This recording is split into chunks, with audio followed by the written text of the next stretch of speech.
All right, welcome back to the channel. It's your boy Fanon, and in this video, we're going to be in the 168-pound division talking about Canelo Alvarez, Terence Crawford, and a fight between the two of them.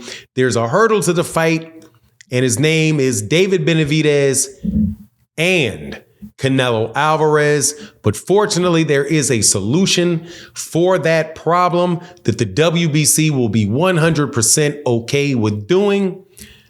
Let's talk about that in this video.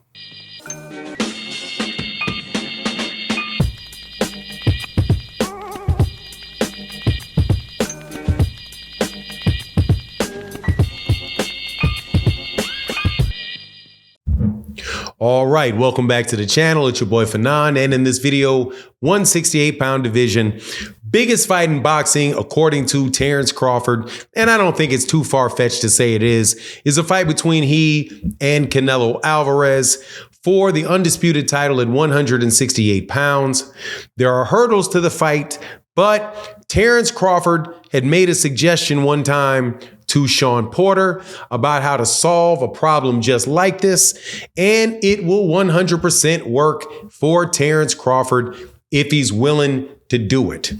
And that is fight David Benavidez and become the mandatory challenger for Canelo Alvarez for his WBC title. Now, before I get into the details, let me welcome you back to the channel. If you are new to the channel, please accept my invitation to hit the subscribe button. Also, if you're a longtime subscriber and supporter, thank you guys so much for your support. Means a ton. But let's chop it up, man, because honestly, I want to see these fights take place. And there is a talk from Terence Crawford, who's consistently going on Twitter, Terence Crawford's camp, who's out there on YouTube, talking about making the fight with Canelo Alvarez. Canelo Alvarez is the undisputed champion at 168, holding the WBC, the WBA, the IBF, and the WBO.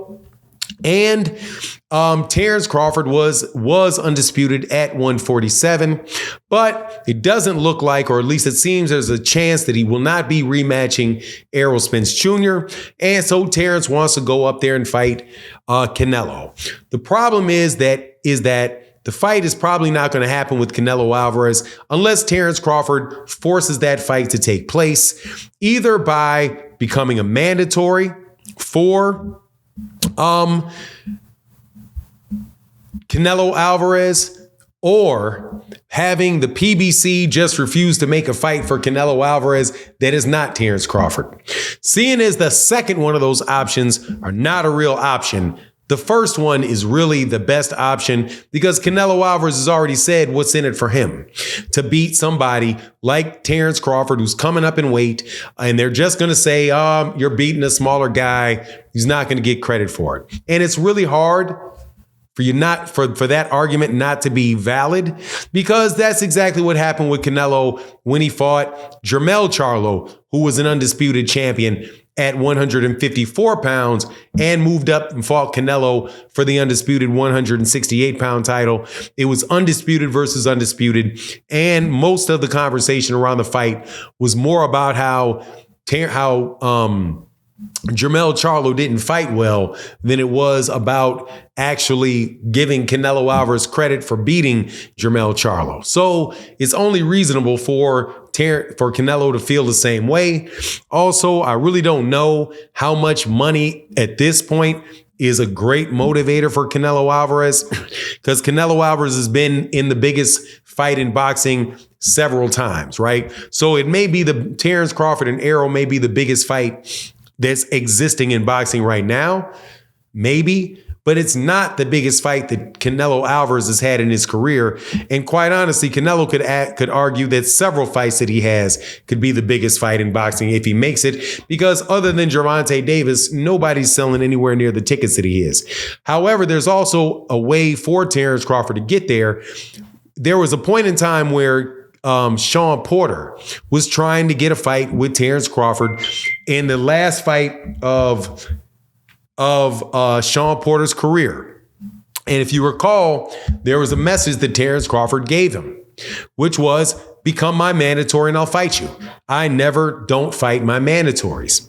Well, there is a mandatory there for Canelo Alvarez as well. And his name is David Benavidez. And fighting David Benavidez would kill two birds with one stone. The first would be that he beats David Benavidez, and nobody can say that this man is a blown up 147.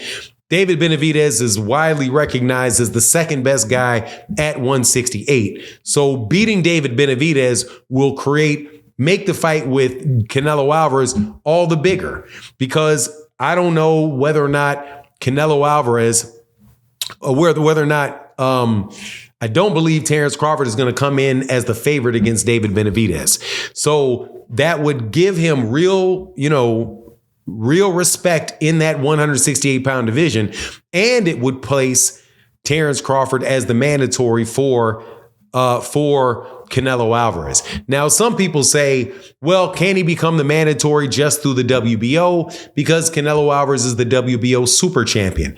And the WBO super champion is somebody that is able to become the mandatory for fighters in the higher and lower weight division.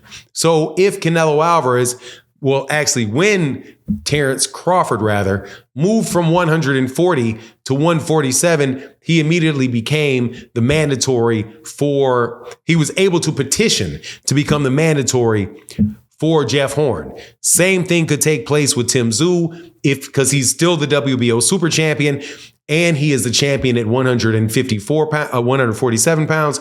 He could do the same thing to Tim Tszyu. But the problem is with Canelo, that is not the weight class above. Canelo Alvarez would have to beat Janibek and become the 160-pound WBO champion, beating Aleem Janibek, in order for him to immediately be able to go up to 168 pounds and petition to be the mandatory for Canelo with the WBO. So, and honestly, I don't even think that would work too quickly, because if I'm right, Canelo Alvarez had already satisfied his requirement for the WBO mandatory against when he fought John Ryder in his fight before last, right? So really, I think the WBC would get that done. And also, that's a really big fight for Terence Crawford against David Benavidez. That would definitely be a pay-per-view fight. It would be a pay-per-view fight that would be bigger than a pay-per-view fight against somebody like a Tim Tszyu, because it would be in the United States, in Vegas, Mexican fighter, two different fan bases,